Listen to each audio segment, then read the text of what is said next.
안녕하세요, 외갈창 여러분. 오늘도 여러분들과 함께 이 글로벌 외신 주식 이야기 제대로 한번 나눠보도록 하겠습니다. 오늘 함께 해주실 이지현 대표님과 김옥균 부장님 모셨습니다. 어서 오십시오. 안녕하세요.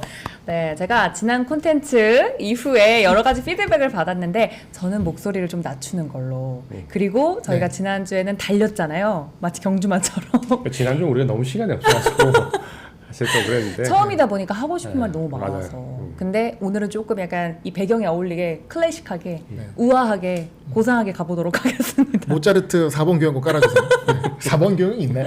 과과과광. 네.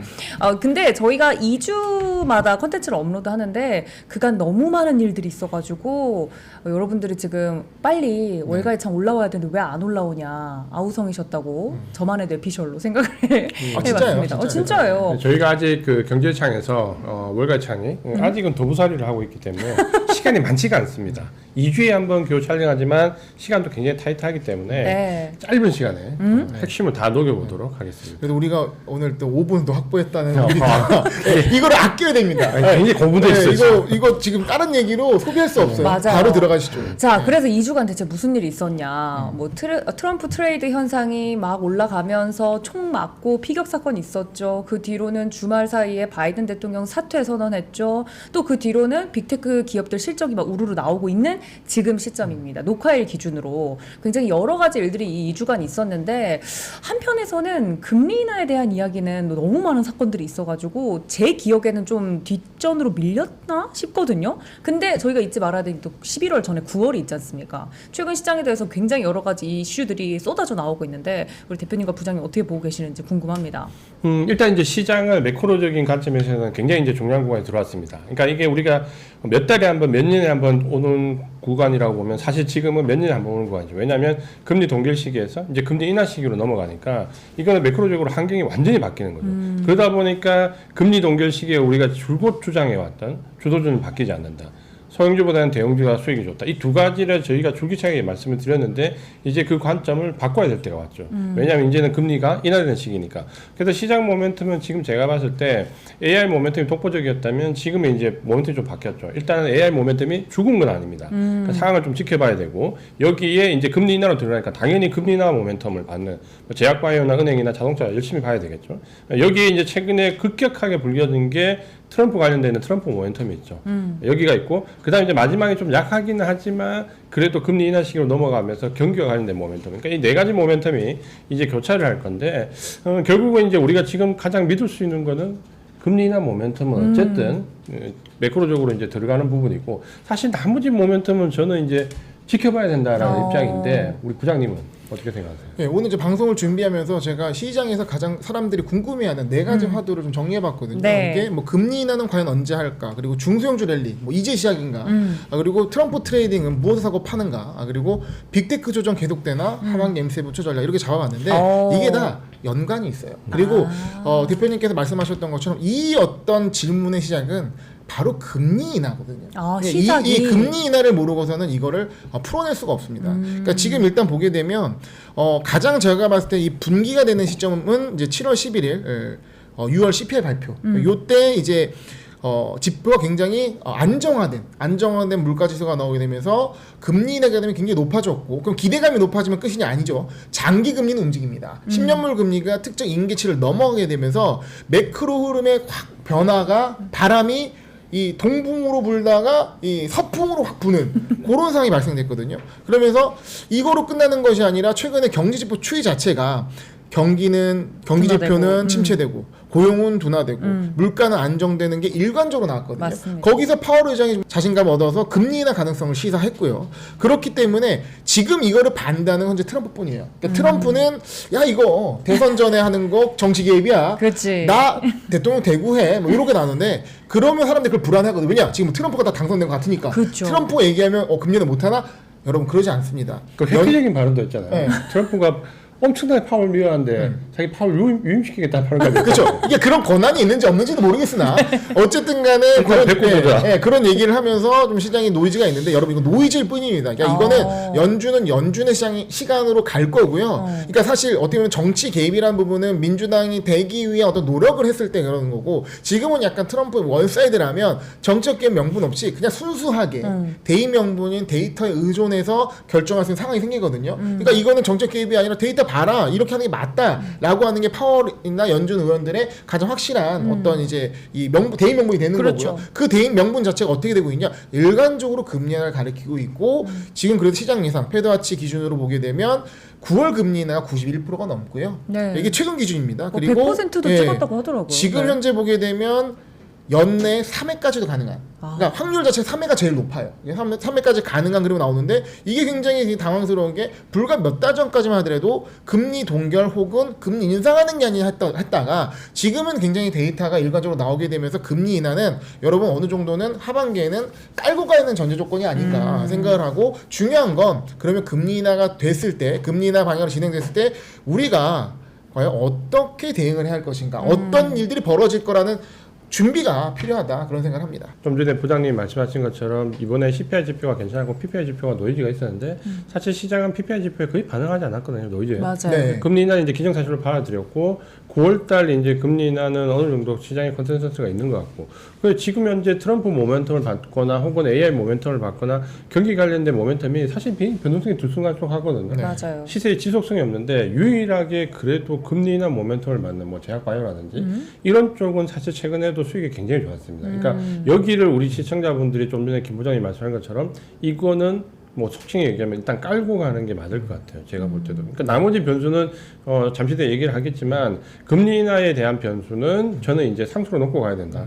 이렇게 좀 보입니다. 그러니까 어떻게 보면 이제 바로 이제 트럼프 트레이더 넘어가야 될 것 같은데, 그러니까 금리 인하가 만든 금리 인하 예상 수혜주들이 있어요. 그러니까 그거를 넘어서는 최근 2주간에 있었던 흐름 자체는 네. 바로 트럼프 트레이딩이었거든요. 맞습니다. 그 부분에서 조금 정리를 해드리려고 하는데 과연 트럼프 트레이딩 무엇을 사고 무엇을 팔았나 시장에서 이 부분을 좀 정리해드리려고 하겠습니다. 네. 일단은 상승한 종목군을 보게 되면 일단 비트코인이 많이 올랐어요. 많이 올랐죠. 예, 가상화폐를 선호한다 해서 여기가 가장 뜨겁게 반응했습니다. 예, 그리고 이게 또 트럼프 대통령이 러시아랑 좀 친하다는 얘기가 있잖아요. 그러니까 이 러우 전쟁을 종식시키고 바로 재건 들어간다. 그래서 또 재건주, 건설주가 굉장히 또 상승을 했고요. 그리고 전통적인 공화당 수혜주도 올라갔습니다. 네. 방산, 에너지, 금융 섹터 좋은 흐름이 2주 동안 이어졌고요. 그리고 또 테슬라, 뭐 오늘은 실적 발표 이후에 좀 조정을 받았지만 테슬라가 일론 머스크가 또 이제 그 트럼프 지지를, 지지선언을 네. 하게 되면서 테슬라는 그래도 빅테크가 타격을 받는데도 불구하고 비교적 견조 흐름을 보이고 있다라고 보여지고요. 반면에 하락하는 종목들은 좀 처참합니다. 일단은 빅테크도 두들겨 맞았습니다. 전통적인 민주당 수혜주기 때문에 한 4~5% 정도 소정을 받았고요. 일주일간. 그리고 반도체는 이제 대만 때리기가 들어가면서 빅테크 조정과 함께 더불어서 10에서 20% 조정. 예, 굉장히 세게 조정을 받았고요. 그리고 이제 중국 역시 또 견제 강하게 들어가니까 좀 안 좋아졌고, 그 친환경, 즉 바이든 수혜주로 대표되는 이 섹터들도 뭐 태양광이나 뭐 그 그리드 쪽이나 이런 쪽 다 조정을 받았다라고 말씀드릴 수 있겠습니다.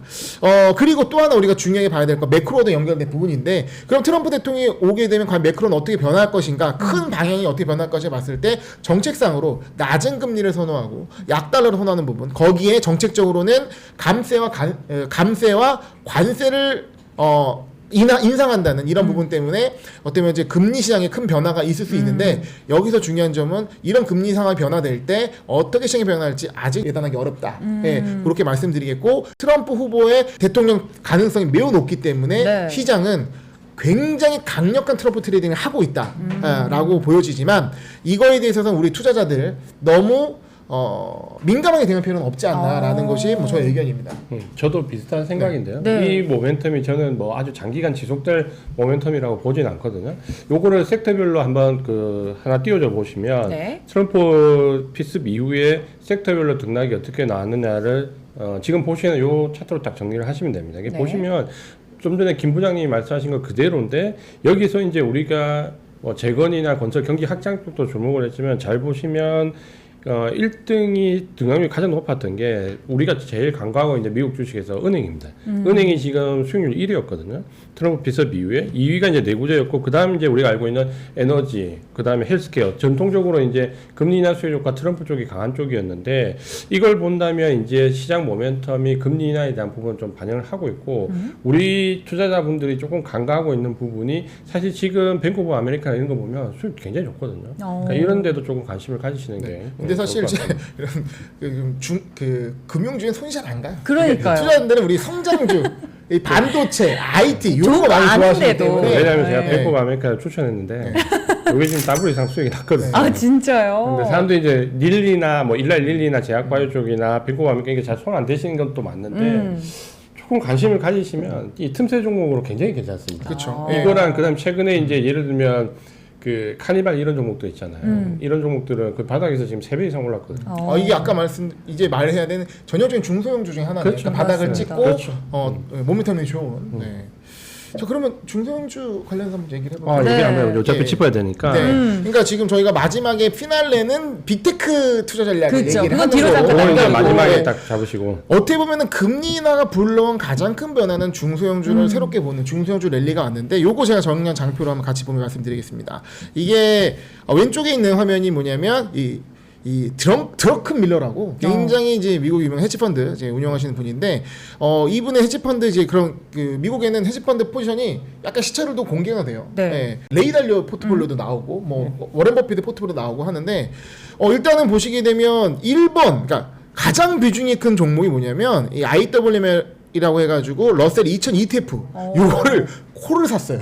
그러니까 종목들은 다 이게 다른 거는 다 종목을 샀거든요. 근데 이거는 콜을 샀어요. 굉장히 강력하게 지금 포지션을 잡은 상황이고, 근데 이거를 사실 중소형주가 오르기 전에 잡았단 말이죠. 그러니까 당시만 하더라도 야 이거 왜 잡았어? 라고 했어요. 왜냐면 빅테크 날아가고 빅테크 있을 때. 빅테크 완전 무결주의. 네, 빅테크 뭐 이제 하여튼 그런 어떤 상황이었는데 이거 갑자기 뭐 뜬금없이 러셀이냐 했는데 이 완전 엄청 성견지명이었죠. 예. 그리고 최근에 이제 뭐 좀 작두리라고 불리는 톱니도 중소형 열리는 이제 시작이다. 이게 한마디 거들었거든요. 네. 즉 중소형주가 굉장히 잘 가고 있는데 얼마 잘 가고 있냐 봤더니 이게 제가 7월 17일 기준으로 데이터를 뽑았는데 IWM이라는 러셀 2000 ETF가 11%가 올랐고요. 불과 일주일도 안 돼서 이 지수가 일주일에 12% 오른 거 대단한 겁니다. 엄청난 거죠. 그리고 레버리지 3배 ETF 디렉시온에서 나온 ETF인 이 TNA 같은 경우는 32% 상승했습니다. 어마어마한 상승을 보여주고 있는데 자 이게 어떻게 왜 이렇게 상황이 발생했냐 아까 말씀드렸던 것처럼 금리 인하 기대감이 발생을 하게 되면서 장기 금리가 어떤 특정 수치를 넘어가니까 이거 지금 중소형을 사야 되나 하는데 중요한 건 뭐예요?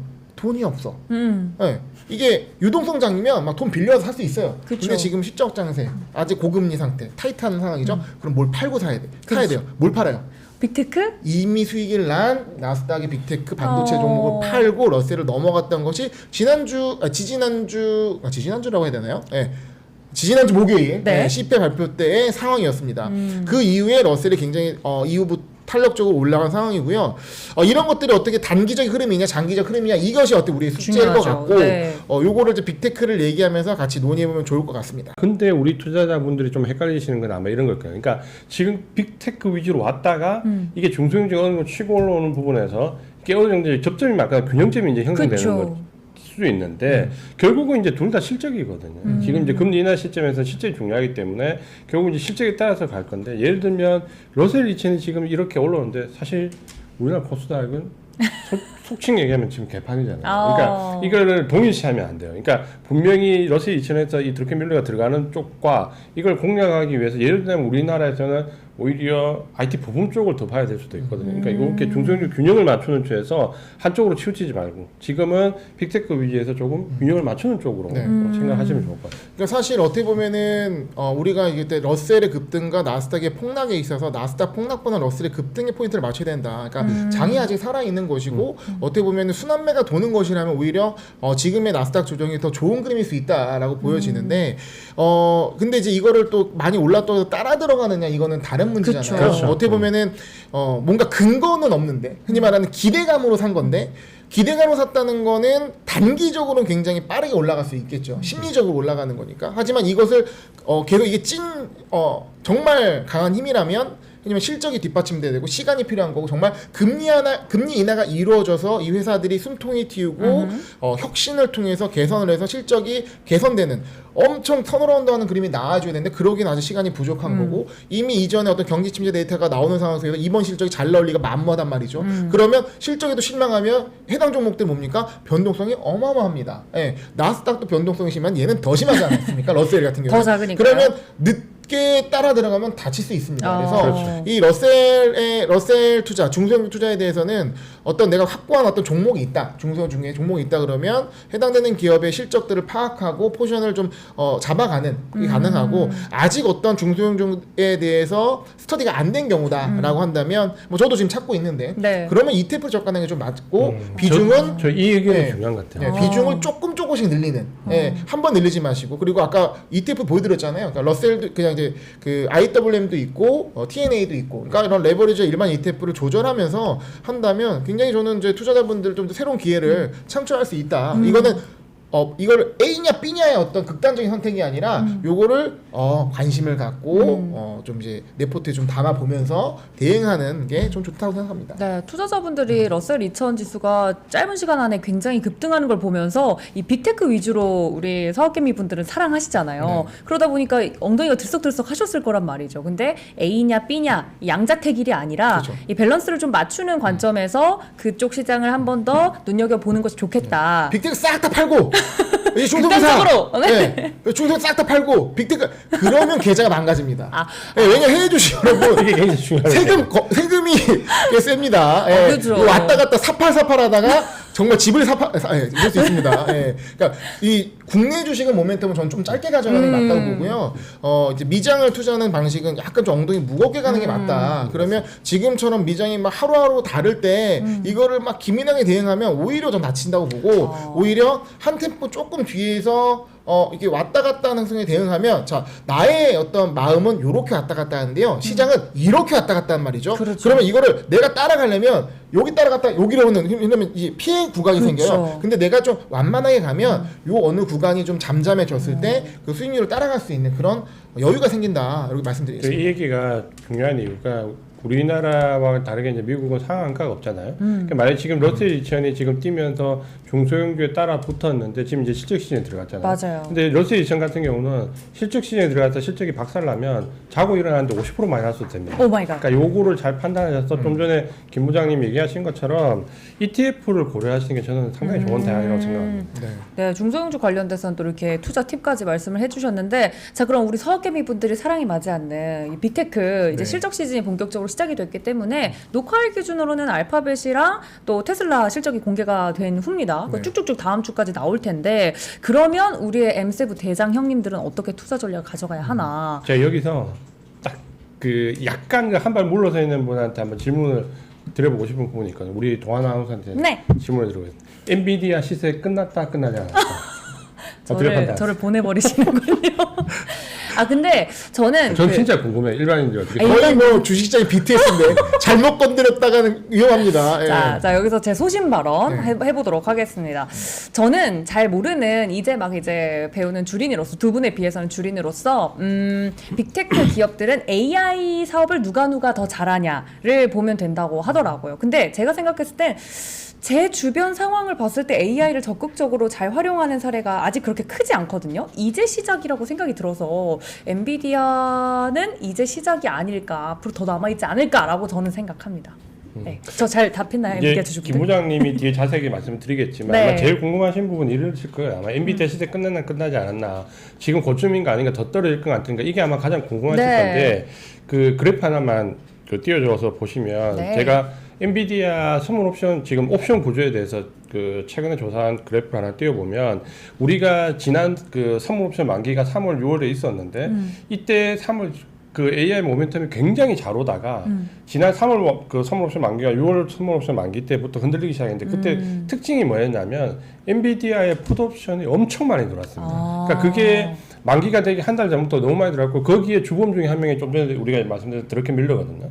그러니까 이쪽에 들어왔던 풋 옵션이 굉장히 많이 들어왔고, 그때부터 이제 3월 달부터 특징이 뭐였냐면 어느 정도 빅테크 기업의 시세 흐름을 보려면 엔비디아의 옵션 비율을 계속해서 봤습니다. 요게 이제 엔비디아 폭걸 비율이 있고 현물 대비 옵션 거래량인데 요게 보면 이제 최근에 마지막 이제 7월 달 지금 중순 이후에 들어오는 그 이후부터 저게 좀 꺾였어요. 다행스러운 부분이죠. 저게 뭐냐면 엔비디아 현물 거래량 대비 옵션 거래량이 이제 확 줄었고요. 그다음에 이제 풋콜 비율도 풋에 엄청나게 몰려 있다가 그게 최근에 이제 풋콜 비율에서 중립을 좀 찾아가는 쪽으로 좀 떨어졌어요. 그러니까 이 말은 뭐냐면 이제 가격 조정은 어느 정도 막바지 국면에 가 있다라는 거예요. 그러니까 저걸 보면 이제 더 이상 엔비디아를 하방 쪽으로 베팅하는 물량은 줄었다는 거거든요. 그러면 실제로 단기 헤지 펀드에서 나오는 차익, 현물에서의 차익 물량은 어느 정도 정리가 되면 이게 이제 바로 뭐 상승한다 이런 게 아니라 가격 조정은 어느 정도 끝나갈 시점에 다 와간다라는 거죠. 어허. 그럼 이제 이후에 뭐 이게 기간 조정이 엄청 길어질지 사실 그것까지 우리가 파악하기는 어렵지만 네.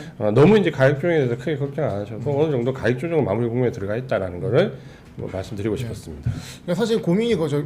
엔비디아 좋은 건 나라. 그러니까 다 알죠. 이번에도 좋을 것 같은데 중요한 건 시장이 꺾일 거냐라는 두려움이 있는 것이고 그리고 엔비디아 좀 과열되지 않은 것인가라는 고민이 있는데 사실 어떻게 보면은 요새는 시장의 노이즈가 되게 좀 많은 것 같아요. 그쵸. 그러니까 나의 어떤 이 투자 심리를 흔드는 노이즈가 굉장히 많아서 이런 부분에 있어서 어느 정도는 필터가 좀 필요할 것 같고 사실 지난 분기와 이번 분기 실적이 다를 게 전혀 없거든요. 그렇죠. 그리고 비슷하게 좋게 지난 나오고 실적 있죠. 발표도 직전에 엔비디아가 막 10% 정도 조정을 받았습니다. 이유는 그 관련주라고 하는 SMCI 슈퍼마이크로 컴퓨터가 잠정 실적을 발표하지 않았기 때문에 맞아요. 그거는 뭔가 실적이 좀 불안했기 때문에라 예상했지만 실적 어땠습니까? 너무 좋았죠. 엄청난 서프라이즈가 네. 나왔고요. 분할도 했고요. 그리고 이후에 이제 대만 컴퓨텍스에서 로드맵 1년짜리 로드맵을 착착착착 발표하게 되면서 더 주가가 더 뛰었잖아요. 그렇죠. 예. 그러니까 마찬가지로 사실 어떻게 보면은 지금의 조정은 이후에 엔비디아를 매수하기 위한 조금 더 좋은 상황인 것이고 근데 과연 LMM이 더 갈 것이냐 이런 부분에 있어서는 고민이 있지만 그러니까 성장률은 어느 정도 둔화할 수 있어요. 그러니까 성장 둔함에 따라 주가가 빠질 수는 있겠으나 시장이 생각하는 그 정도의 부분은 아닌 것 같고 저도 사실 이 하반기 전략에 있어서 이런 빅테크 M7은 어떻게 투자할 것이냐가 굉장히 고민이 많은데 일단은 홀딩이에요. 홀딩. 일단 홀딩하는 상황에서 금리 인하의 추이를 보면서 전 트럼프 트레이딩은 별로 안 할 것 같아요. 왜냐면 단기적이고 한 그렇죠. 번에 확 움직이는 거니까 이거는 미리 그건 사지 단기 않으면 모멘텀. 크게 의미가 없을 것 같고 그러니까 그리고 그런 기대감으로는 정치 테마는 전혀 흔히 말하는 본질은 아니라고 생각하거든요. 오히려 금리 인하가 되지 않는다면 M7 위주의 투자가 계속 유지하는 게 맞고 그러니까 보유하고 있는 거죠. 근데 그렇죠. 금리 인하, 장기 금리가 계속 밑으로 내려간다면 중소형주의 포지션은 늘려나가는 게 맞다. 그러니까 이걸 먼저 하지 말라는 거예요. 제가 아까도 말씀드렸지만 성급하게 이거 빨리빨리 뭐 중소형주 막 다 갈아터 이러지 마시고 주도주를 갖고 계시되 왜냐면 주도주 흐름이 다시 또 올 수 있거든요. 그러니까 주도주는 가져가시되 중소형주 된 포지션을 어떤 금리 변화의 추이를 보면서 조금씩 늘려간다 하면 우리가 흔히 말하는 이제 그냥 각질에서 사가지고 뭐 비듬에서 파고 이런 거 어렵잖아요. 그냥 좀 어느 정도 만족하는 충분한 수익률 가져갈 수 있다 이렇게 생각을 합니다. 요 얘기가 가장 핵심인데 결국 하반기에 어떻게 봐야 되냐라고 본다면 좀 전에 말씀드린 금리나 모멘텀은 이거는 상수에 바뀌지 않아요. 그러니까 금리나 모멘텀을 가져가는 쪽을 공략을 해야 되고 그 모멘텀은 대형주에 국한됐던 게 중소형주로 확장이 될 것이고 AI 모멘텀은 과거의 독보적인 모멘텀에서 줄어들겠지만 실적이 나쁘지 않잖아요. 실적이 나쁘지 않은 상태에서 금리가 상승하기 직전까지 금리나 시점에는 실적이 좋은 종목이 우리가 속칭에는 가장 좋은 거거든요. 그러면 이 금리나 모멘텀에 AI 모멘텀의 눈치를 보되 일정 부분 가져가면서 대형주에 국한됐던 게 중소형주로 확장될 것이다. 그러면 크게 보면 모멘텀은 금리나 모멘텀과 AI 모멘텀을 양축으로 보는 게 아직은 맞아요. 그러니까 이 부분을 저도 똑같이 강조를 드리고 싶고 다만 대형주에 국한하지 마시고 조금 중소형주에서도 관심을 가져보시라. 이렇게 이해를 하시면 좋을 것 같습니다. 어떻게 보면 오늘은 제가 대표님이랑 저랑 어떤 이제 하반기 전략의 개괄을 말씀드렸다 그쵸. 그러면 지금 이번 주 되게 중요하잖아요. 이번 주 맞아. 중요한 빅테크 거 계속 나오는데 네. 아마 다음 방송할 때는 저희가 좀 구체적인 전략까지도 맞습니다. 제시할 수 아마 있는 실적이 네. 많이 발표가 됐기 때문에 데이터가 좀 쌓이지 않을까. 지금은 저도 저희가 그렇죠. 이렇게 말하는 게 최선입니다. 여기서 더 이게 들어가면 그거는 저희 오만입니다. 그렇죠. 네. 네, 맞아요. 지금은 애매하게 판단하시더라도 이렇게 보시는 게 맞을 것 같고. 두 분 네, 의견을 종합을 좀 해보면 실질적으로 지금 시기에 저희가 할 수 있는 건 왜 저희는 클리어한 답을 좀 원하잖아요. 그래서 지금 M7입니까 중소형입니까 이렇게들 많이 물어보시는데 어느 한쪽을 선택해서 가져가기보다는 밸런스를 맞추는 관점에서 중소형주도 관심을 주시고 M7 쪽, 이 대형주 쪽에서는 홀딩 전략을 가져가시면서 저희의 움직임은 최소화하는 것이 지금 이 시기에는 가장 맞는 전략인 것 같다. 네. 눈치 보긴 말씀해 주셨습니다. 해야죠. 눈치 보기. 극도로 눈치를 봐야 되죠. 저희가 맨날 방송에서 눈치 보기, 관망세 이런 이야기를 하는데 이럴 때 쓰는 거군요. 이런 구간에는 행동이 굼뜬 게 나아요. 차라리. 너무 빠르면 안 좋습니다. 아, 그 저희 오늘 방송 기조였잖아요. 네. 우아하게, 네. 약간 느리게. 네. 네, 약간은 답답해 보일 수 있지만 이게 리스크를 최소화하는 방법이다. 네. 알겠습니다. 다음 방송할 때는 저희가 말씀해주신 것처럼 빅테크 실적들도 다 나올 거고 좀 더 구체적으로 종목 이야기를 할 수 있을 것 같습니다. 자, 그러면 이렇게 하반기 개론적으로 저희가 어떻게 방향을 잡아가면 좋을지 두 분과 이야기를 나눠봤는데요. 다음 방송은 종목 이야기가 될 것 같으니까 여러분들 더 많은 관심과 시청 부탁드리도록 하겠습니다. 그럼 오늘 방송은 여기서 마무리할게요. 안녕.